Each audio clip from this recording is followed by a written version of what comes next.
Okay, so when you guys first open your Gingerbread House SVG file, it's going to open up like this. This is already sized for a 30-ounce skinny straight, so no taper.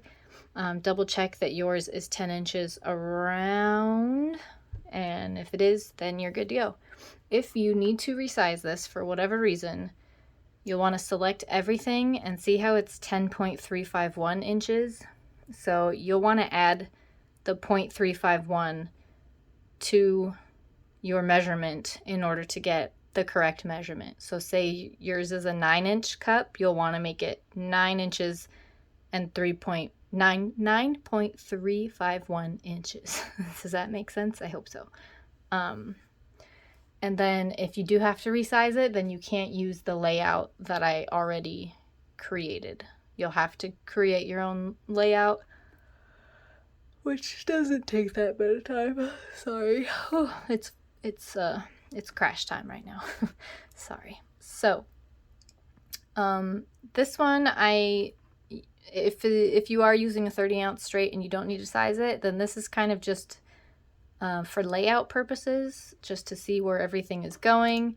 You don't want this square, this pink square. That's just so you can see the white elements. I just made it a color. You can also see how it's going to look on, you know, any color of cups that you're about to do, just to see if it looks good or not. Which I think it pretty much looks good on most colors. I kind of want to do them all because they're all really cute. And you could also use this for water slide and just do a white glitter and then print this out in color on water slide paper, and then you have a fully wrapped, ready to go image, because this is seamless. So you could do that, but I want to see you guys do this in vinyl. I want you to do it the hard way like me. So if you're wanting to cut like this and you don't want to piece everything together and you don't care about wasting vinyl, then just remove that square and cut as is. So if you open the Gingerbread House Cut Layout SVG, it's going to show up like this. Don't be alarmed and be like, where is it? You just need to change the transparency of your mat, and the white is all right there. So you'll just have to, oh sorry, yawning is so unprofessional. You'll just have to drag all these off to the side and then put the colors that you're wanting to cut on there. Go to cut, blah blah blah, cut that one, blah blah blah. You don't need to see all that. If you do have to resize and you want to make your own little layout thing like this, just a little tip if you guys didn't know this, sorry, cycling through all this stuff I have open. You can select everything on your mat by color. You just have to make sure everything is ungrouped first.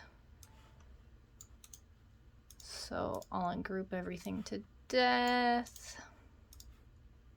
I think that's all ungrouped now, and then I'm going to hit that select button, go over here to by fill, and then it's selecting everything that's red. It's not going to select stuff that's not on the mat, so I'm just doing a lazy version to show you. So you would select everything, whoops, that's red, and then just kind of smash everything together like this so that you're creating a nice concise little cut file for you, so that you know you're not wasting a bunch of vinyl. So there's that. The next step is to weed and assemble. Okay, so here I'm just slowly and painfully, well, I've already done the weeding, now I'm applying it on the cup. You're just gonna see me doing the pink one. I did the other two off camera. So as you can see, it wasn't super perfect, but that is okay. You can just use tweezers to tweak it and fix any of the mistakes and get it lined up. And again, it's okay if it's a little bit crooked because you're really not going to notice it once the whole cup is done, and especially once you put the frosting on, it really won't even matter unless you did like a horrible 45-degree crooked mess. So try not to worry about it. These stripes were the devil. after doing 3 cups, I learned what to do and what not to do. You want to do the white color first. So put that whole white strip on some transfer tape and then lay that straight. And then if it's a tiny bit crooked, you can adjust that last little piece of white and kind of move it so that it matches everything up. And then for the red, and then the one that's red and green, you want to just do little strips of those at a time. Don't try and lay the whole thing because it's not going to work out very well and you might cry. So just do little strips of maybe like 5 at a time and just slowly apply that and work your way all around the cup, and that'll be so much easier. So now I am working my way from the bottom up, and that is because I want to have a bigger empty space on the top than I do on the bottom, and I want to make sure I have enough room for all of my images, so that's why I'm starting bottom up, because I can adjust everything much easier, because I gave myself like 1.5 inch clearance on either side for the frosting and stuff. So sorry I'm doing this off camera. This is me trying to fix those dang stripes.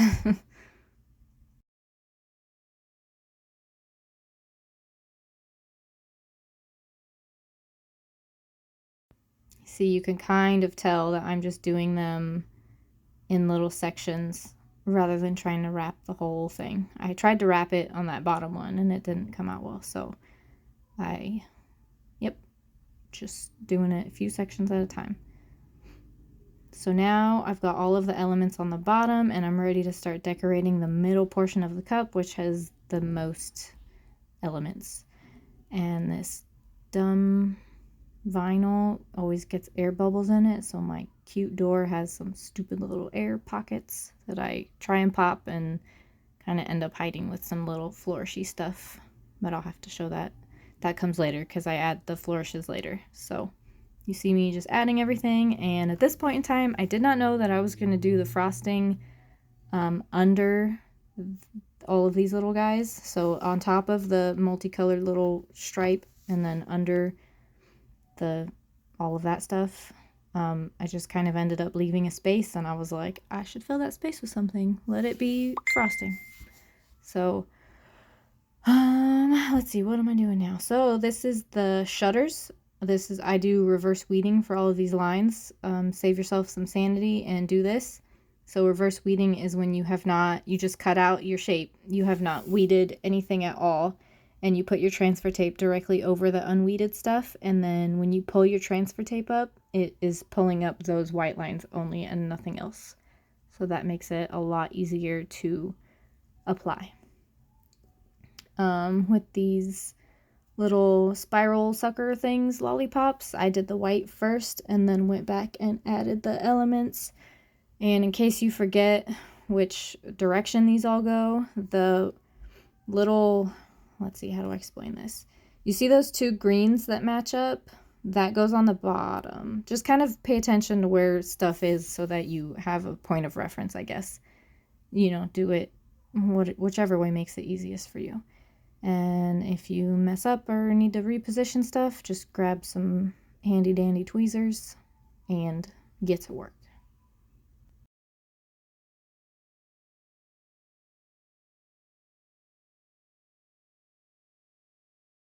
So right here you see me adding the little red bulbs on the tree, and there's no white on the tree, and that's because I decided to add that white afterwards. So I went ahead and pulled that up and reapplied that.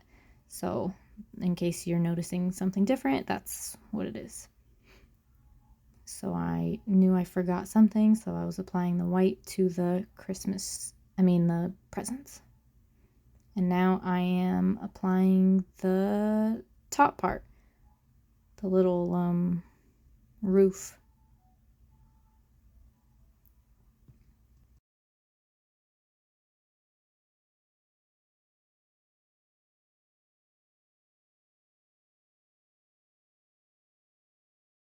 I'm sorry you can't see it, I just wanted to get it done.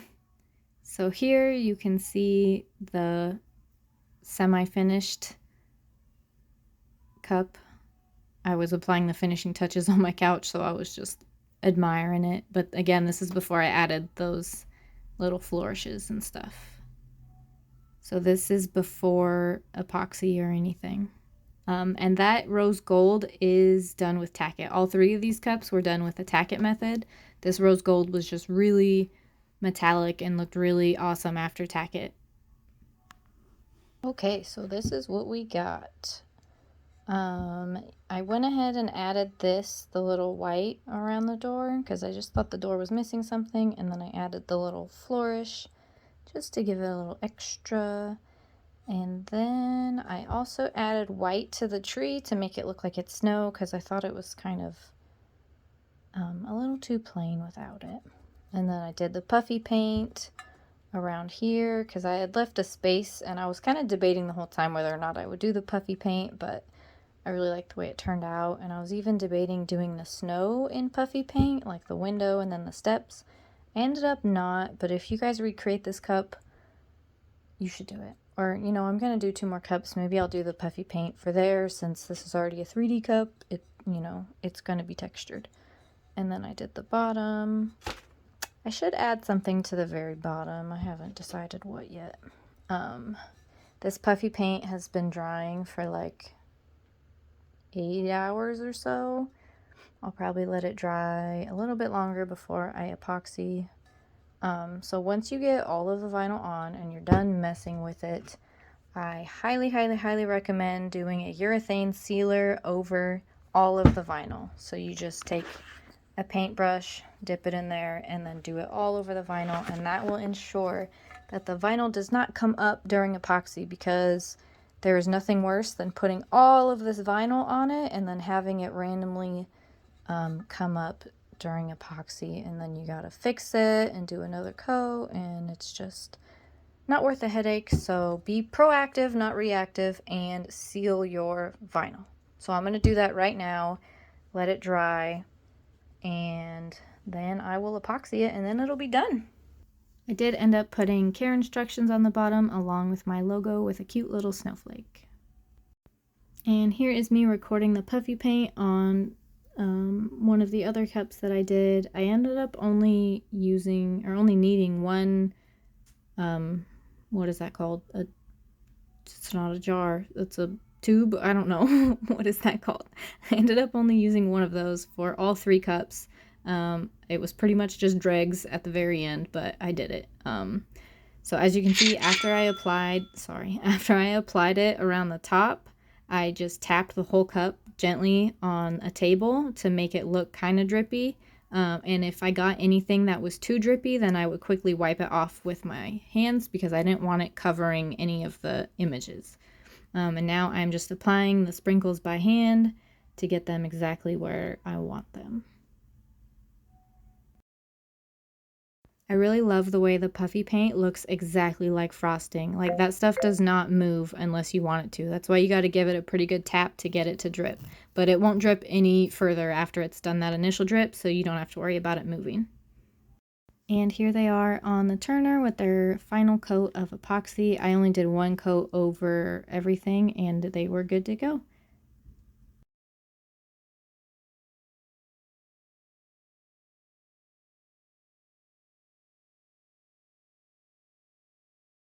And this is them fresh off the turner. I used Liquidity Split KS resin, so I only have to wait 2 hours before I can touch them.